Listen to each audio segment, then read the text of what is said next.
Bienvenido al programa, señor Tapia. Muchas gracias, Juan, por la invitación. La primera consulta que queríamos hacerle era ¿cómo observa usted esa continuidad del señor Velarde al cargo de titular del BCR? Bueno, es una noticia positiva en el sentido que le da bastante previsibilidad de la actuación de esta entidad rectora de la política monetaria. Juega tres variables ahí: inflación en primer lugar, tipo de cambio y tasa de interés. Esos son tres precios muy importantes para la economía, y teniendo a alguien que maneje de manera responsable le da tranquilidad a quienes toman las decisiones económicas, ¿no? De manera de que será una buena noticia en la medida que el señor Velarde, digamos, se mantenga. Lo que no me gusta es la institucionalidad, ¿no? Que dependa de solamente del señor Velarde, no teniendo a alguien que lo reemplace y que esté a un nivel, a una altura, para que los agentes económicos no se vayan a poner de nuevo nerviosos porque la persona que lo pueda reemplazar, porque no sabemos si el señor Velarde después lo tendremos para siempre, tengamos que pasar de nuevo por esta vía crucis de esperar que entre uno nuevo y que tenga el nivel y que dé tranquilidad a los mercados, que eso es lo principal, ¿no? ¿Y cuál sería su recomendación de que de manera paralela a la gestión del señor Velarde se pueda estar ya teniendo o pensando en una persona que también lidere el BCR a futuro? Sí, por supuesto. El mismo Julio Velarde creo que está poniendo a dos personas, el gerente de estudios económicos y el gerente general de la entidad, dentro de sus apariciones públicas al momento de presentar el reporte de inflación. Entonces creo que le debe dar los espacios necesarios para que puedan ir internalizando las personas estas figuras, y tendrá que ser una de las dos personas que tienen trayectoria en el Banco Central para que puedan conocerlo y puedan ver que la gestión no depende de una persona, sino depende de la institución. O sea, básicamente la regla de juego debe mantenerse estables, y eso es lo que quieren los agentes económicos, es que las reglas sean siempre la misma para tomar sus decisiones de aquí en el corto plazo y en el largo plazo, ¿no? Ahora, señor Tapia, hemos pasado pues por una campaña electoral un tanto turbulenta, ¿no? Muchos especialistas decían que los inversionistas se habían frenado por ese tema. Ahora, ¿cómo observa de que ya con esta continuidad del señor Velarde se pueda dar mayor confianza a las inversiones nacionales y extranjeras? ¿Cuál es su opinión respecto a esto? Bueno, es en parte, ¿eh? No es todo Velarde. Velarde ve la política monetaria. Lo que también juega, y demasiado diría yo, es la política fiscal, es decir, en qué va a gastar el gobierno. Y esa es la parte, creo, más importante ahora que se viene el fenómeno del Niño y que tenemos unos gastos pendientes por realizar para, digamos, afrontar con bastante, digamos, solvencia estos desafíos del fenómeno. Es que la prioridad en el gasto tiene que ser siempre infraestructura como primer lugar. Luego, por la emergencia misma, tendrá que ser acompañado con el gasto de seguridad. Yo creo que ya tiene que dejarse de lado los gastos superfluos. Por ejemplo, dicen que hay un Panamericano que se nos viene encima. Eso tiene que descartarse. El Perú no está para regalar su dinero en juegos cuando tenemos en medio toda una agenda pro clima. Es decir, tenemos un fenómeno niño que va a destruir el norte y nosotros estaremos celebrando los Panamericanos en medio de los desastres. Eso sería pues totalmente inadecuado, incorrecto que lo haga el gobierno, ¿no? Ahora, el siguiente gobierno, pues también hay un cambio de autoridades. ¿Cómo cree que debería ser el trabajo del señor Velarde junto con el nuevo ministro de Economía? ¿Cuál es el perfil que debería tener para crear pues una sinergia y trabajar en esos temas tan importantes como usted menciona, ¿no? El tema de infraestructura, ya que se nos viene un fenómeno del Niño que podría afectar seriamente el norte del país y parte del territorio nacional. Sí, bueno, a ver, una parte es lo que puede hacer el señor Velarde con su política monetaria y el otro el ministro de Economía. Hay que ver el perfil del ministro de Economía, ¿no? O sea, deberíamos enterarnos ya quién va a ser para también calmar un poquito los mercados. Y lo que hacen las dos instituciones son coordinaciones interinstitucionales, es decir, nadie impone una agenda al otro por la debida autonomía que tienen cada uno, ¿no? Entonces la conversación entre ambos es buena, es sana, es correcta, pero tampoco podemos dejar pues de que el señor Velarde sea pues la única persona que nos dé la tranquilidad. También tenemos que ver que el ministro de Economía diga, por ejemplo, las palabras claves aquí: reformas que se han estancado en los 90 y que no se han terminado, y que por eso tenemos crecimiento muy bajo, del 3%, 3,5%, cuando deberíamos aspirar a 6%, porque cada vez que crece un punto del PBI sacamos a 1 millón de personas de la pobreza, de la línea de pobreza. Claro. Tenemos 27% de gente pobre en el Perú, que más o menos son 9 millones. No podemos andar con esa cifra. Para eso tiene que abrir los mercados, privatizar las empresas estatales, que son como 110, no son 35 como parece de lo que dice el FONAFE. O sea, son 110 empresas a privatizar, hay que desregular la economía completamente porque tenemos un Estado demasiado grande para las exigencias de los mercados actuales, que necesitan libertad económica, libertad política, y ahí viene el tema también que tiene que hablarse de reforma política, reforma del Poder Judicial, reforma del tema de la policía, fiscalía, que esos son, digamos, agendas muy importantes, porque ¿de qué sirve abrir los mercados? ¿De qué sirve las inversiones extranjeras o peruanas o nacionales si por el lado de la seguridad nos están condenando a cerrar los negocios a partir de las 6 de la tarde? O los precios están cargados también con el tema de la inseguridad porque cobran cupos, extorsiones. Entonces eso también tiene que ir en la agenda pública, ¿no? Precisamente mi siguiente pregunta era ya los retos que podría tener la presidenta Keiko Fujimori cuando asuma el próximo 28 de julio.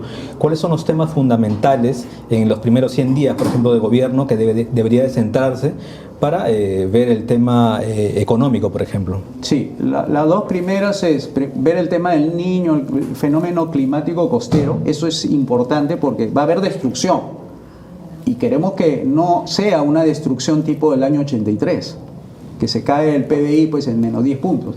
La otra es el tema económico, el tema que va acompañado con la seguridad, y ahí tiene que aplicar reformas liberales.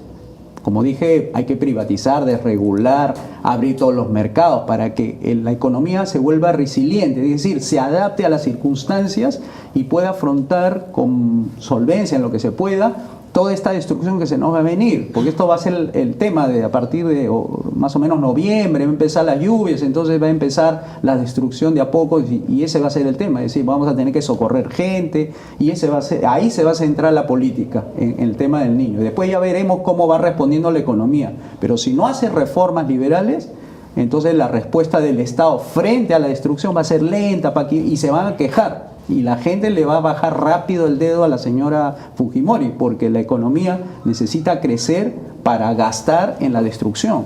Y si no tienes ese crecimiento, bueno, vas a tener una recaudación tributaria que se te va a caer, porque el norte va a dejar de recaudar apenas empieza la destrucción. Y ahí se te va a ir varios puntos porcentuales de la recaudación total. Entonces, no es poca cosa lo de que se viene. O sea, tiene que tener la señora Fujimori en cuenta de que las reformas la va a ayudar a su gobierno, aunque sea su capital político se disminuya, porque siempre estas reformas duelen, es decir, hay que hacer ajustes, hay que limpiar mucho la cancha para que el mercado empiece a funcionar bien, pero si tenemos un Estado que todo traba, todo es impuesto, todo regulación, obviamente los pequeños negocios pues no van a responder adecuadamente, no van a crecer, no van a vender y no van a poder el Estado recaudar impuestos, ¿no? Ahora, ¿cómo observa que justo llega pues el fenómeno del niño, pero también hay un recambio de autoridades el próximo 4 de octubre con las elecciones regionales y municipales? Muchas autoridades a veces no están preparadas para el tema del gasto, el tema de la inversión.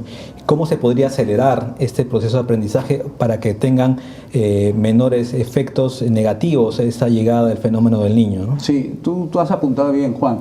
Aquí el tema es, primero, por un tema de coyuntura, creo que el Estado tiene que tomar la iniciativa. No podemos dejar que los gobiernos regionales en su velocidad de aprendizaje apenas empiezan a tomar conocimiento de cómo están las finanzas municipales o regionales y se empiecen a adecuar a cómo es, digamos, el fenómeno interno de la administración pública, tenga que pasarse meses para que tome una decisión una autoridad. Es decir, si en octubre empieza todo, Imagínate, el aprendizaje es noviembre, diciembre, enero, y de repente ya tiene el fenómeno del niño sobre los hombros y empiezan a gastar como loquitos los alcaldes y entrando en un proceso de corrupción que de nuevo va a frustrar las expectativas que va a tener sobre el gobierno central, no sobre los alcaldes ni los, digamos, gobernadores, porque le van a echar la culpa al gobierno central por el tema este del centralismo. Yo sugeriría que también, así como hemos hablado de reformas,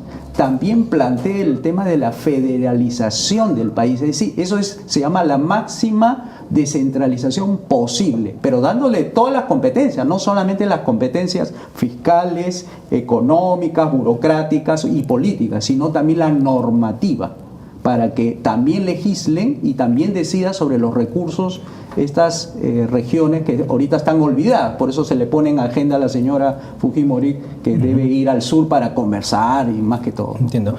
Usted mencionó un tema clave con la legislación para poder acelerar, ¿no? Estos temas de inversión. ¿Cómo se debe manejar ahora con el Congreso bicameral y la relación con el Poder Ejecutivo en las regiones? ¿Cree que podría haber alguna medida para poder acelerar esa toma de decisiones? Yo creo que la Presidente es la que debe liderar esa facultades que está proponiendo, es decir, tiene que buscar una manera de derogar muchas leyes que en el Perú se han vuelto un problema de desarrollo, ¿no? O sea, el Perú tiene 32.000, casi 500 leyes que desde 1904 del Congreso. Por lo menos se tiene que volar unas 20.000 leyes, porque las 20.000 leyes son las que originan estos problemas de la burocracia, de los impuestos, de las regulaciones. Entonces, volándote 20.000 leyes, aligera la carga a las personas, se vuelve más dinámica la economía, se abren más los mercados, se privatizan más. Entonces, con eso sí podemos tener un crecimiento de 7, 8, 9%. Pero para eso, para derogar 20.000 leyes, tiene que presentar una ley ómnibus, como lo presentaron en Paraguay con la CAIPO.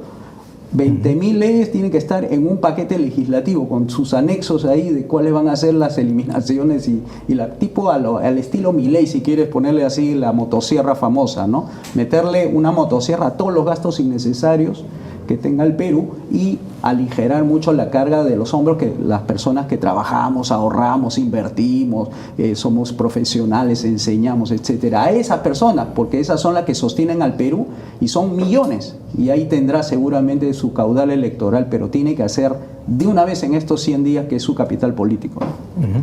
¿Y cómo se puede hacer para que las autoridades nuevas que van a ingresar ya a finales de año puedan estar capacitadas para tener capacidad de gasto? Esto de quién se encarga, quién tiene que hacer un trabajo más consciente para poder educar a las autoridades, a las nuevas autoridades que van a ingresar.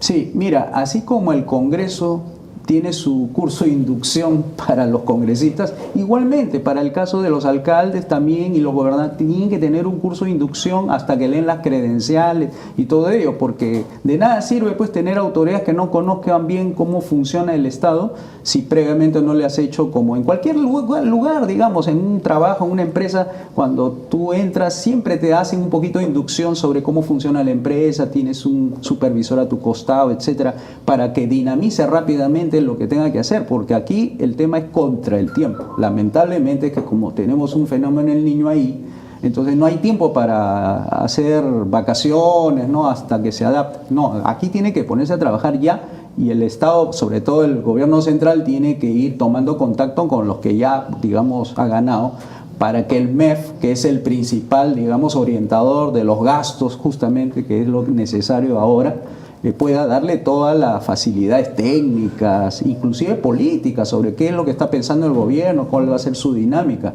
Por eso se tiene que poner a conversar con las autoridades que vayan a elegir, ¿no? Y precisamente hay muchos sectores que se ven afectados seriamente, ¿no? El tema de agricultura, pesca, interrupción de carreteras, cuando hay ese tipo de fenómenos del niño, ¿no?